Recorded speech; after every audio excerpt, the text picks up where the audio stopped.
where are we most exposed if we don't act on this trend? So for each major trend in the report, I would have leadership ask themselves, if we do nothing, what happens to our business in 12 months? What does end of the year look like if we're sitting in December and we didn't do anything?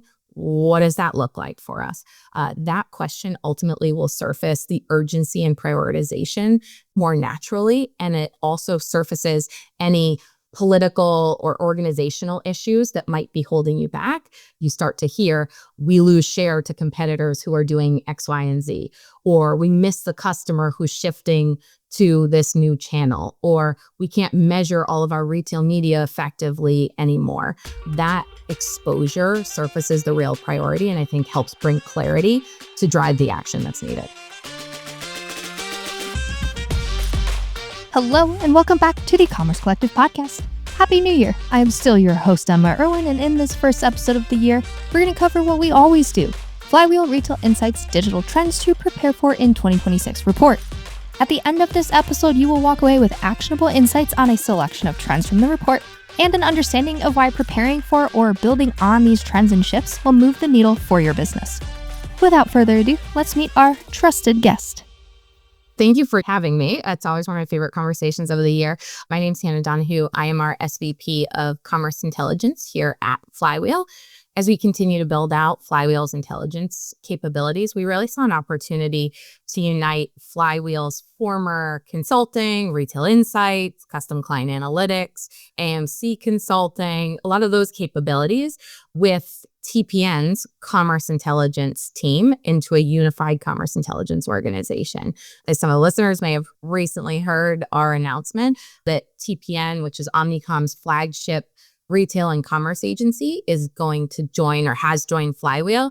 I'm really excited about this. And so we were able to bring those all together. And this team's really going to be dedicated to helping our brand partners grow by optimizing for today, but also at the same time building for tomorrow.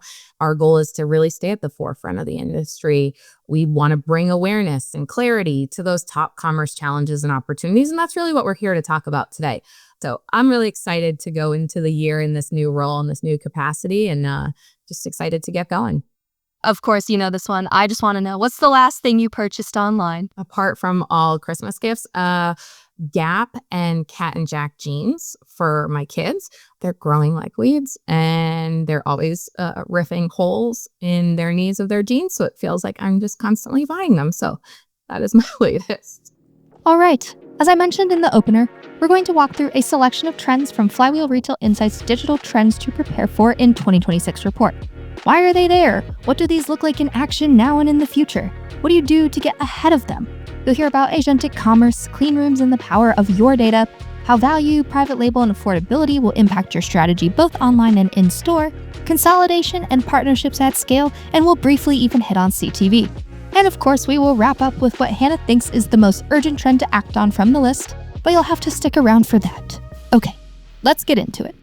Today, we are here to cover the Flywheel Retail Insights Digital Trends to Prepare for in 2026 report for the third year in a row. This is consistently the highest performing episode that we put out each year. So I'm excited to keep that momentum going. And with how fast things in the industry change, we obviously have so much to cover here. We could, in fact, do 10 different episodes about the 10 different trends in the report, but we don't have time for that. So I'm going to have you...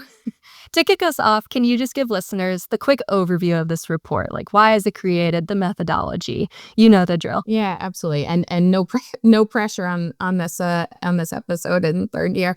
So our Retail Insights team really started publishing our annual trends report a few years back. We were seeing a pattern. Brands and retailers were constantly reacting to trends rather than proactively planning for them. And so we saw an opportunity to help them really get ahead of this.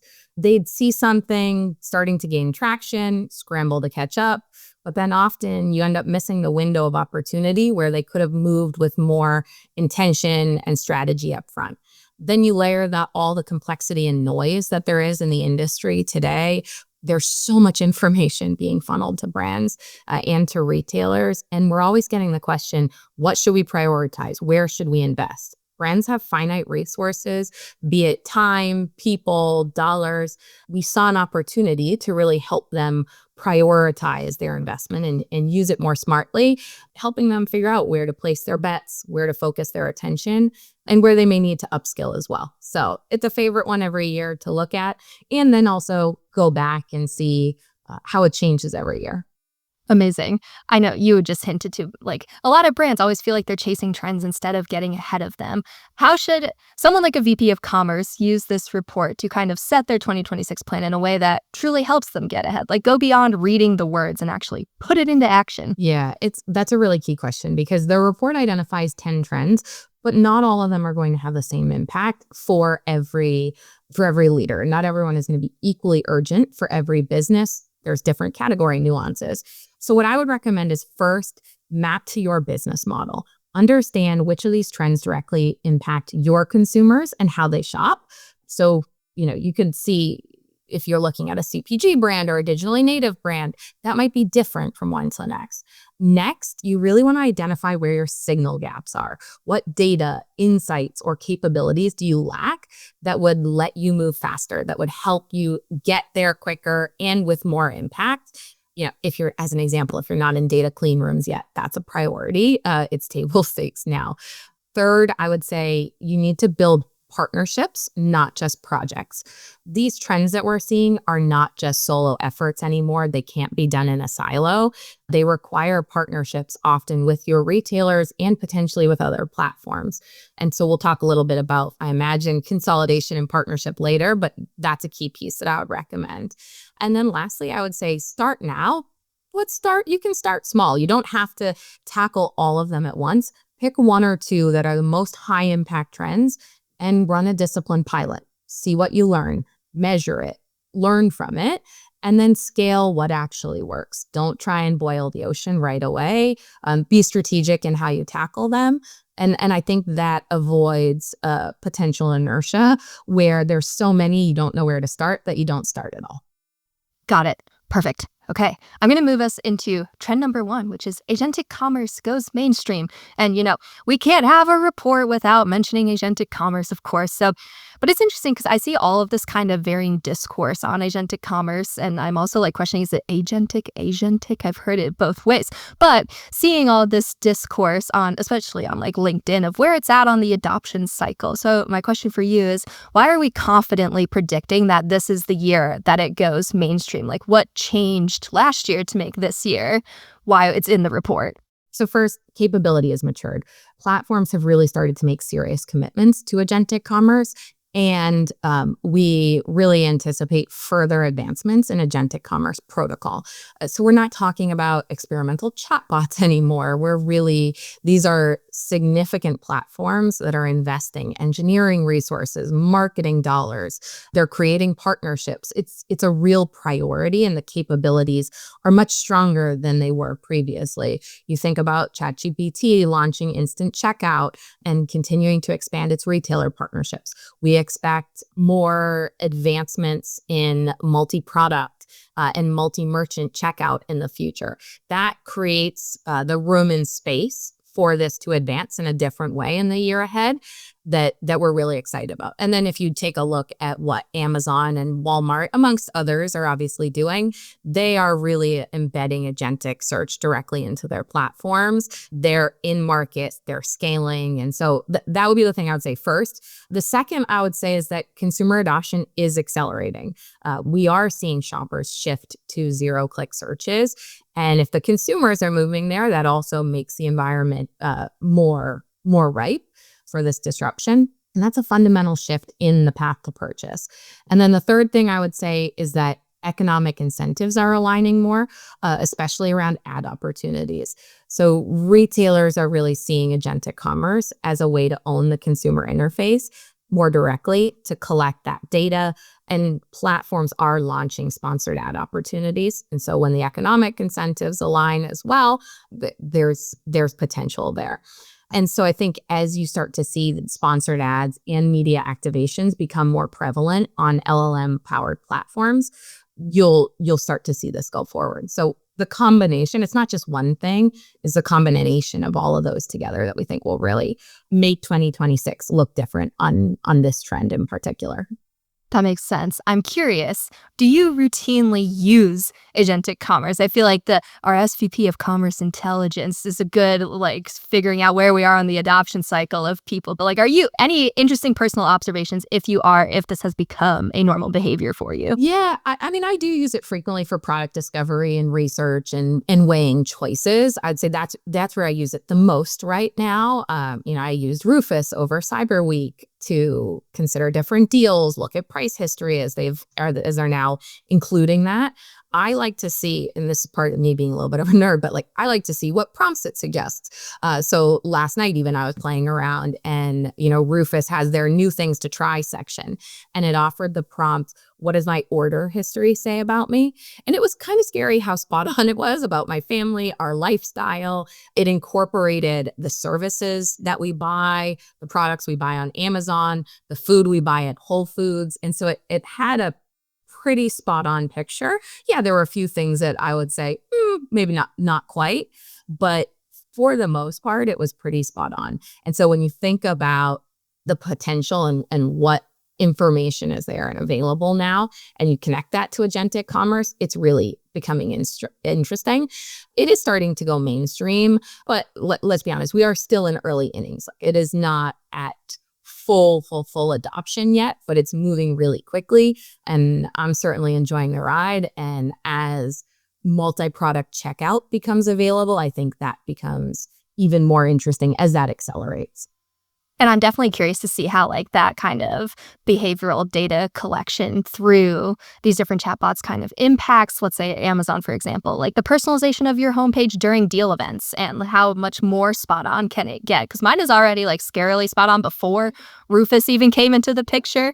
But I'm curious to see will it start describing me as someone to myself and products for XYZ, and it's something about myself. What you were saying made me think about the only thing I'd say is sometimes it does miss what I actually want because the product information it's reading isn't completely right. So I think, and again, that's a whole part of agentic commerce and where we're encouraging brands to focus is if the details and the data isn't right, that's where the consumer experience can get a bit wonky.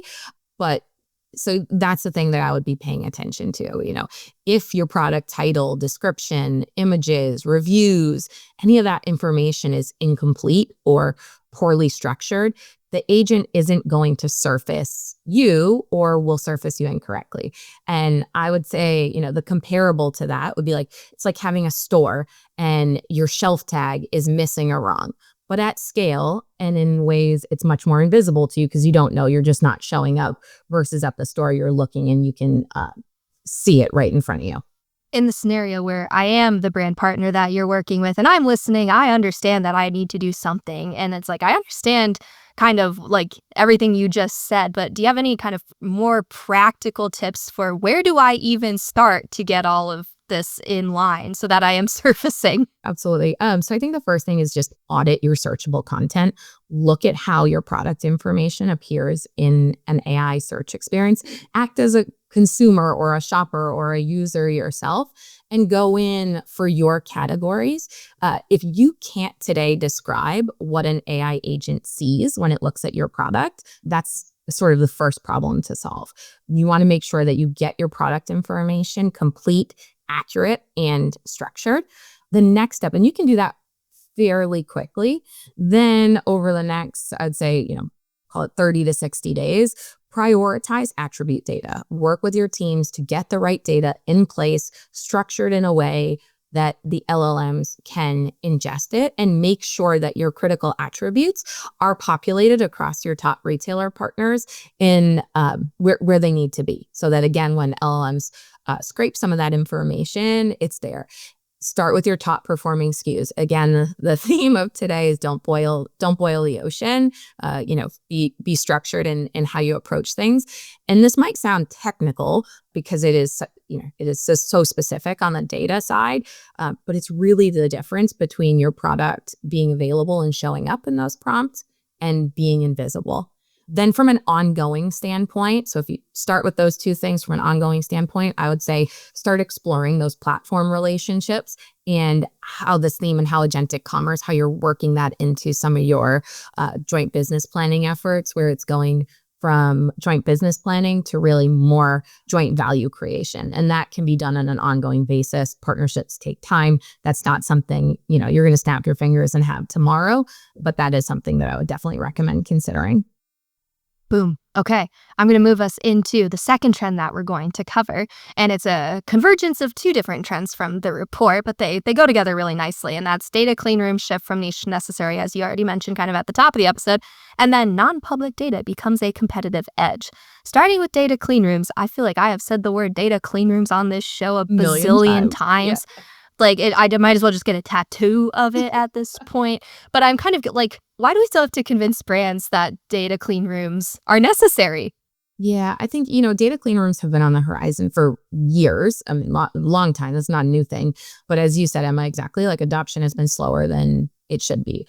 Why? I think there are a couple things. First, there is complexity. Clean rooms aren't plug and play.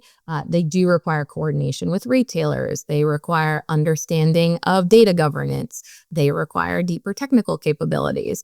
And so for many brands, that's not an easy thing to put in place right away. The second is around cost or resource constraints. Brands are stretched thin right now. And so that can come into play. The other one that I would call out can sometimes be measurement inertia. Brands have measured things and measured media in the same way for a very long time. Shifting what and how you measure and how you determine media effectiveness is a big thing to change for brands when they are so familiar and built in tracking specific media metrics. And so because when you start to do that, it can shake up where budgets flow. And so people tend to resist that. But the reality is that the shift is accelerating. This is undeniable. And the measurement advantage, once you experience it, once you're effectively using data clean rooms, is really there. And the brands that will struggle the most in 2026 will be the ones that are delayed on data clean rooms. They won't understand where their media is actually driving incremental growth, or how the insights available to them through those data clean rooms can play out into their media strategy or their product and portfolio strategy. So there are good reasons why it has been slow, but the time to act is really now. If that didn't convince you, I don't know what will. So on a similar note, let's talk about non-public data becomes a competitive edge. What do you mean by this? What does the report kind of highlight on this one? Yeah, so most AI LLMs are trained on public data. If it's on the internet and it's publicly available, the LLM has likely already learned what's on there. They've scraped it. So as a brand, that means any of your publicly available information, be it on your own platform, on a retailer's platform, anywhere, is accessible to the LLM. And as a result, your competitors' LLMs that they're leveraging as well in some of their agentic models. But non-public data, that's what you have that others do not. And so we're talking about things like internal sales data, which of your products are the most profitable, which have the highest lifetime value, which have the strongest new to brand rates. Second would be customer insights. So if you've done proprietary studies or audience creation, be it preferences, behaviors, feedback that you've received, operational data, things like your real-time inventory levels, your supply chain efficiency, and then any proprietary research that you've done as well. These are just a couple examples, but those aren't scrapable by LLMs. And so for brands, it becomes really important to think about how you use this as a strategic asset and as a differentiator when you're partnering with retailers and LLMs in the future, because it's a unique value that you can bring. It's data. Data is critical. Data is a differentiator in this environment, and really strategically leveraging that data becomes even more important. So I think the only other thing I would say is that the question that's being raised this year is how can brands with rich non-public data feed that into LLMs or their retailer partners in an agentic environment. Brands are going to figure out ways to surface that And brands that don't have that advantage, they're competing purely on public signals and public data. And so those that have that additional layer of non-public data will be able to advance their strategic partnerships, both with the platforms and the retailers themselves. And so you're moving from sort of transactional to much more joint value creation. And so similarly, you mentioned it, Emma, in a clean room environment, the more non-public or proprietary data that you can bring, the more signals you can include, the more context you have on the audiences that you're bringing in. And again, ipso facto, able to make more insightful decisions and more targeted decisions as a result. Amazing. All right, I'm going to move us into the next trend from the report that we're going to cover, which is value, affordability, and private label take center stage. Starting with value, what is different about this value cycle compared to past moments of economic pressure, so much so that this is in the report? Yeah, we've seen value cycles before. That's not new. That's been around forever. It's been around as long as I've been doing this. I think the things that make it a little bit different this year that we are watching is that it's structural, not cyclical. In past recessions, we'd see value shopping spike and then it would sort of go back to normal. But what we're seeing now is much more structural shifts. Discount formats continue to lead. Club formats that provide a different type of value. These are the store-based formats that are driving the growth and outpacing other retail formats. That's not temporary. That is a new consumer norm in where they're going and where they're shopping in stores. It's also being driven by not just economics. Yes, of course, there is inflation, there's economic pressures. Those are absolutely factors. They continue to be, not trying to negate that. They do play a key role. But we're also seeing a value shift. Consumers are becoming much more selective about what they're willing to pay a premium for and where they place value. They want transparency about why something has a price premium. And if they don't see that justification, then they're going to switch to a different product, to private label. And then the other thing that I would say is that ultra low cost is really the new competitive baseline. If you think about a Temu or Shein, AliExpress, these platforms have all reset consumer expectations on what value can look like. And if I were to toss in one more, you said it at the top, private label are really now strong household names.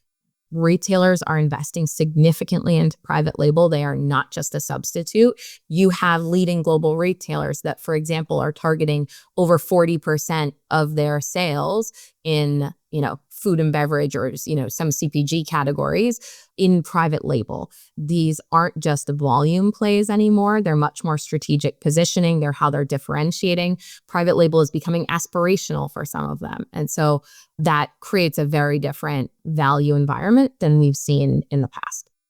And I know for many of our brand listeners who are listening, private label is often a thorn in their side. It is painful. It's very hard to compete with. Do you have any recommendation for brands that are suddenly now kind of facing really aggressive private label competition? Where should they respond versus where should they not? And I know a lot of times it looks like it's chasing price to rock bottom. But do you have any advice there? Yeah, I think you can't win a price war with private label on every product. If you're a brand, you need to respond on your core equity product. If your brand is known for a specific attribute, be it quality, performance, trust, a variety of things, you need to defend that and invest in them. Make sure that they're in promotion rotations where available. If you lose position on your core equity, then that starts to become problematic and troublesome. Focus on brands with clear differentiation. If you have a product that offers a genuine benefit that private label can't easily replicate, be it innovations or certifications, performance, it could be a variety of things, you need to defend it. And that's where brand equity really matters. Focus on those categories where there's a repeat purchase SKUs or the category as a whole. Going back to our clean room discussion, think about the ones that have the highest lifetime value. Think about the ones that have the strongest new to brand rates. Focus on those where you can build loyalty and trust. Where I would say it's harder if you start chasing on if something is highly, highly commoditized or it's really a low value, a low volume SKU for you, the cost of competing with private label across your entire portfolio is probably too high. And so you want to use price competitively, but in your pricing strategy competitively, but make your real brand story about the attributes beyond price, and really focus. It is about value, but it's also about quality and differentiation and performance and trust, for those, long-standing brands. Give consumers a reason to choose you that's not just on cost or price. But it is key for brands, I would say, it is key for brands to understand your private label substitution rate. What percentage of your category is private label? How is that trending? What are within your category, what are the subcategories that you can see your retailer partners are investing in private label? And so that's something that I would pay attention to. And then the last thing that I would say where you can more effectively compete is that, yes, private label is a profit engine for retailers. It's not just a traffic driver. Retailers may have used to use private label just to really drive traffic, which included sometimes a loss leader or a low margin item. Now they're building entire portfolios around private label because it's more profitable. And so at the same time, quality's improved dramatically. It is a data play for them. It gives them direct consumer feedback, which is invaluable information in an AI-driven world. But the delicate balance with private label for retailers is that private label is different from a media planning standpoint. Private label doesn't buy retail media. And we know that many of our retailer partners are driving growth and margin through their retail media networks. And so that is a really delicate balance for retailers in evaluating their revenue and margin growth from the sale of the private label products themselves, with the trade-off of them not buying that media. I liked that. That was a good point. I had not thought of that. So I'm excited to use that somewhere. But for anyone that just listened to you talk through all of that and they had this very digital lens, I'm going to challenge that and make us expand more into talking about stores. So I know your team does a ton of work analyzing what the store of the future looks like. How are these shifts that you just kind of talked about, maybe overall, showing up inside the store of today, and how will they show in the store of the future, not just online? These shifts are really showing up in their assortment strategy, in how they're integrating in their loyalty programs, in their value messaging in the store. You think about how much digital merchandising and retail media opportunities are exploding within the store. Value messaging is being woven throughout these, and I think you will continue to. And then you layer on retailers focusing more on closed loop measurement capabilities and seeing the influence and connecting them. I think you'll see it pop up there as well. Got it. All right. Moving us into trend number 4, I think, if I'm keeping track of the ones that we're covering, and that is consolidation and partnership scale across commerce.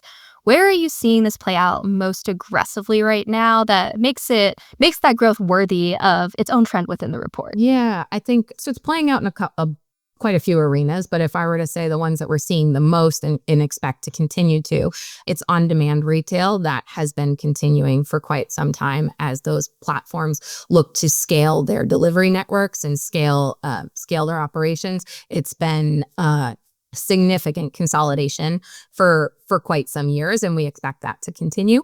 Really, the continued formation and mergers of buying alliances, particularly in Europe, is continuing and really showing their strength there. It's something when we're working with a lot of our European partners, it's one of the topics that comes up the most. And we anticipate that to continue because these alliances are really about retail to retail consolidation and creating stronger negotiating positions. And that's only going to continue in this competitive environment. And then the other one is AI partnerships. We talked about it already, but we're seeing partnerships continue between AI platforms, LLMs, and commerce players, and that consolidation will only continue.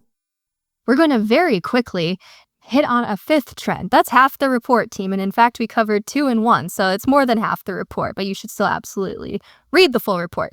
CTV is coming into focus, according to the report. I know what coming into focus means, but can you be more specific with what brands need to prepare for when it comes to the CTV landscape? Yeah, CTV is really transitioning from experimental to really a strategic commerce channel.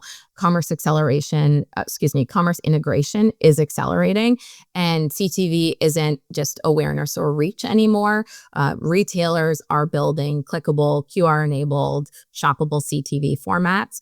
And then, so that obviously means a shopper can see an ad on CTV, clicks through, and then ultimately lands directly on a product page. And so the path from your living room to commerce has significantly shortened, and retailers are becoming major players in CTV advertising. They're using their first-party data to target shoppers on CTV more effectively, connect that all with closed-loop measurement.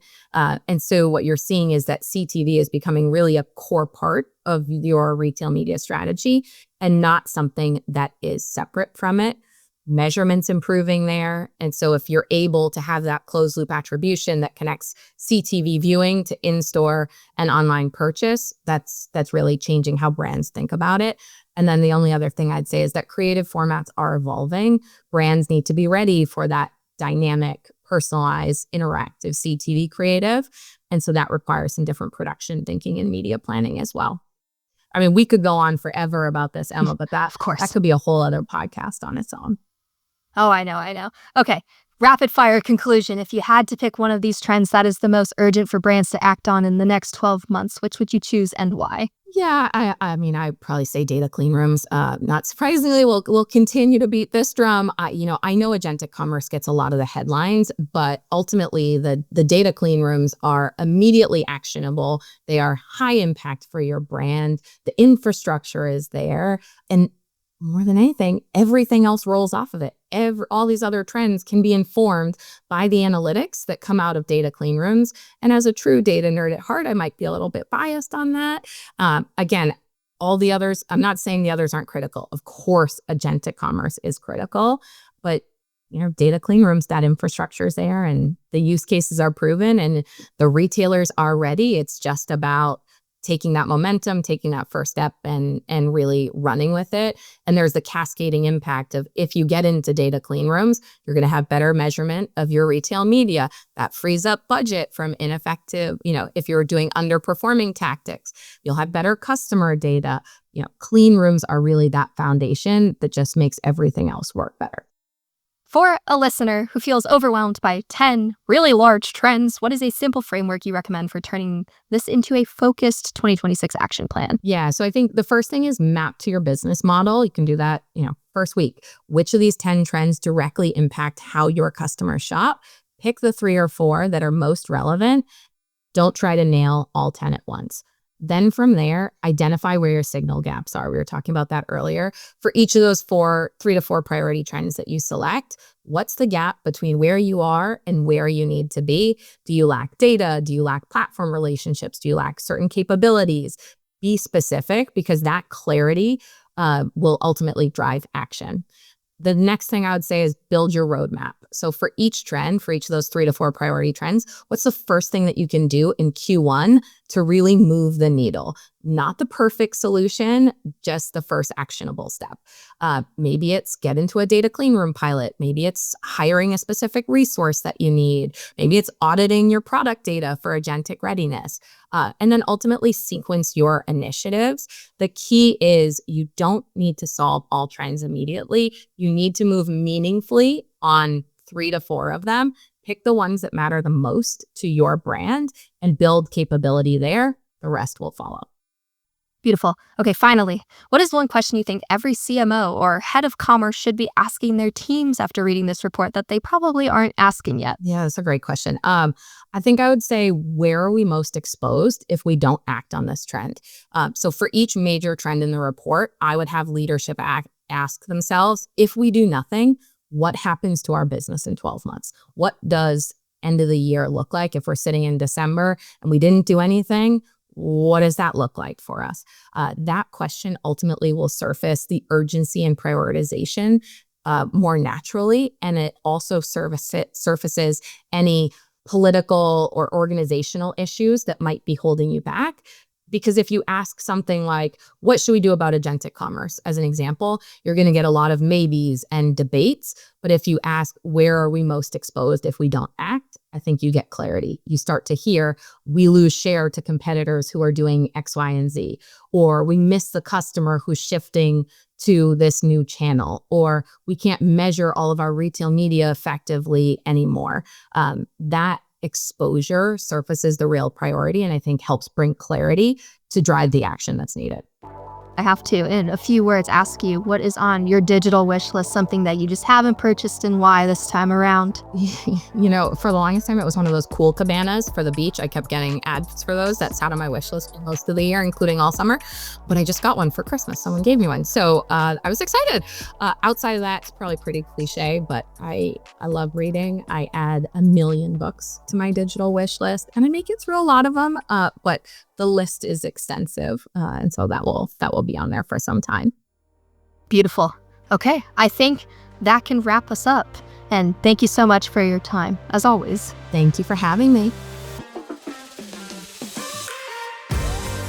And that wraps up the first episode of the Commerce Collective podcast for 2026. Hopefully we've given you some food for thought, a spark that ignites insightful conversations on planning for the future with your team, and maybe even the inspiration to be ahead of every trend we talk about in next year's version of this episode. You can download the full Digital Trends to Prepare For report in the episode description, and if you want to discuss or work through an action plan of specific elements of the report for your business, our Commerce Intelligence team would love to take that next step with you. You can reach out to me directly at emma.irwin@omc.com or head to Flywheel's website and hit Contact Us. I've been your host, Emma Irwin, and we will see you next time.